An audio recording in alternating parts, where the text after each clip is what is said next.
He makes history so much fun. It was never this much fun in school. We're changing things up a tad bit tonight. If you have a question for our next two speakers, please wait until the end of their presentation. And when the question and answer period begins, raise your hand for the microphone to be brought to you by one of our team members. Our first speaker tonight is Jason Wright. For those of you who don't know him, Jason Wright is the State Field Director for U.S. Senator Ted Cruz. In this role, Wright is Senator Ted Cruz's primary point for coalition and industry group outreach.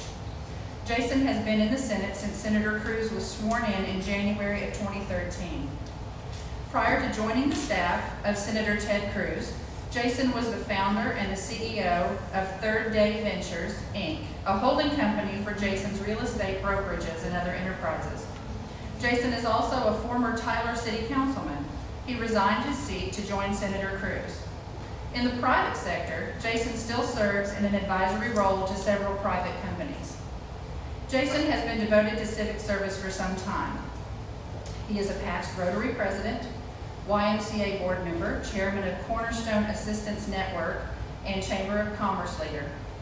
He is also a published author, including his first book, Push Play, Taking Your Life Off Pause. Jason was the 2014 East Texas Council of Governments Citizen of the Year. Jason is also a founding member and former board member of Grassroots America, We the People, one of the largest conservative activist groups in Texas. Jason has two daughters, Rylan 16 and Abby 14, poor man. He received his MBA from the SMU Cox School of Business and a Bachelor of Arts degree in Public Relations from Stephen F. Austin State University. Jason describes his role as State Field Director for Senator Cruz as playing a very small, supporting role in the Senator's very big work. He likens his job as director to that of being a city councilman for the U.S. Senate. Please help me welcome Mr. Jason Wright.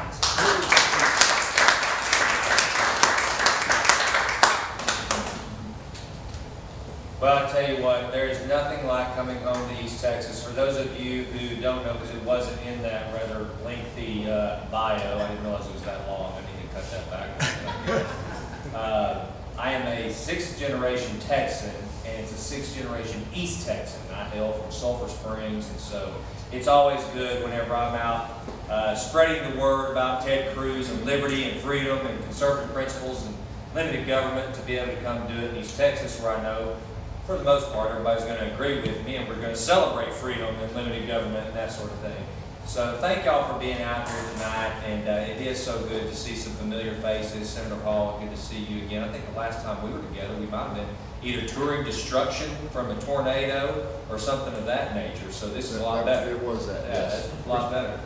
So I thought what I would do is give y'all a little bit of an update of what Senator Cruz has been through, which y'all probably watched because it was not only on a national stage but a global stage, and give you a little bit of behind the scenes on what the transition from his role as candidate for President of the United States to back being solely the junior senator from the state of Texas, kind of what that has looked like. Because I tell you, it has been quite an experience. Whenever I joined Senator Cruz's staff way back when, and most of you know this, I know Bob knows this for sure, I got on board way before most people ever knew who Ted Cruz was.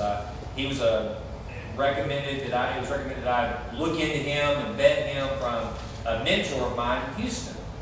And so I said, okay, well, if you're behind it, then I probably will be too. And so I got to know this now Senator Cruz and invited him to come to Texas, invited him to meet Joanne Fleming and some of the folks at Grassroots America, We the People.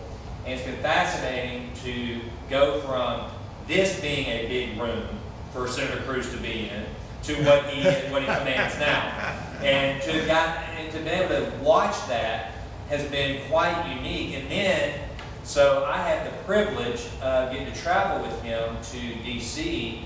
The first time he went back after suspending his presidential campaign. And it was really, it was remarkable because, we didn't know what to expect. And that's one of the reasons why I went with him, is just to see, okay, this is the first time he's been really out in an airport where he's not a candidate, and what's that going to look like? And you all, the welcome he received in Washington, D.C., and then when we came back to Houston was truly overwhelming. And And it was really cool to see just the lives that he touched, carrying the torch of liberty for that time that he was a candidate. But now the good news. After that, the senator's well rested, and he is focused on the state of Texas. And it's been exciting for Daniel Alders, who y'all know is your East Texas Regional Director, and myself, and all of us in the state, to have the boss back. And I know it's exciting for Texans to have the boss back, all to ourselves. And one of the things that we always tell folks, especially like during the campaign, whenever he was pursuing that, is that, you know, there's not really a better platform to run for president and stand for conservative principles and stand for limited government, the things that all of us in this room cherish, than from the state of Texas. This is the best place you can stand for liberty. And that's one of the things that Senator Cruz wanted to do, is to use his platform as a United States Senator from Texas to carry those principles across the country. And so that has been very exciting. Now, what are we focused on in the Senate right now more than ever? First of all, it's regulatory issues that are stifling small business. One of the things that the Senator has done a lot, he's been on a couple of mad dash tours of late, and they make our lives very hard, very disruptive, because whenever he decides to come to the state and go for a tour, it's not unusual to hit 5 cities in one day, just like he's still a candidate. And because he wants to sit down with as many people, get in front of as many Texans, and hear as many concerns as he possibly can. And one of the things that he has always been focused on, and always will be focused on, is regulatory issues. The Senator believes that with all the problems facing this country, if there's one thing from day one that he has always said could help get us on good sound footing, it would be to get our economic house in order, which means less government spending, tax reform, and regulation reform. And so a lot of what I do across the state is I go meet with business leaders, big and small, it doesn't matter, and find out what are those things that the federal government is doing to keep them from doing business the way that they would want to. What is the federal government doing to cause them to not be able to create the jobs that they would like to? And that's what Senator Cruz wants to do. So right now what we're doing, he's going and visiting with a lot of business leaders. We were out at Texas Instruments here recently. We're going to try to get Daniel and I are trying to get him over to Brookshire's. I mean, Brookshire, you're talking about 13,000 East Texans that are employed by Brookshire's. We want to get him there. And just to give y'all a little bit of a snippet on, when you hear these issues of regulation, the ones that we all know about are the Affordable Care Act, and I'll talk a little bit about that, and things that have to do with fracking and energy and EPA standards and that sort of thing.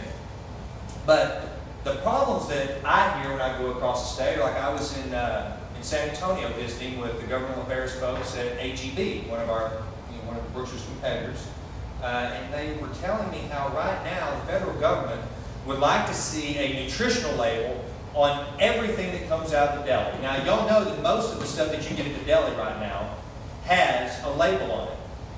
But fortunately for the grocer, you don't have to have a nutrition label on a watermelon. But if your federal government has their way about it, if you slice a watermelon, it will require a nutritional label. Now, to the bureaucrat that's never had to run so much as a popsicle stand, that sounds like a great idea. The unfortunate thing is to test a batch of watermelons to get their nutritional value so that you can then slice them up and then you can then wrap them and put them out.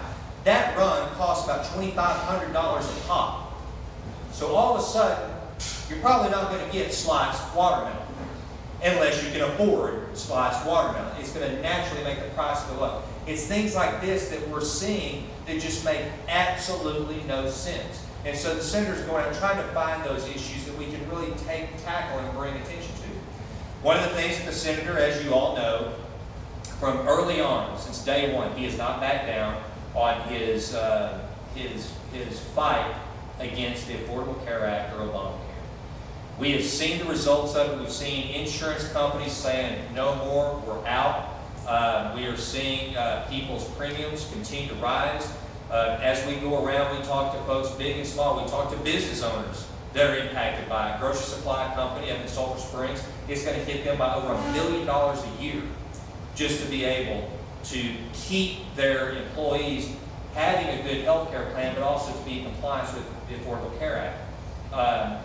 It's things like this that are just stifling business. And I have a friend of mine who's a school teacher, and she makes about $52,000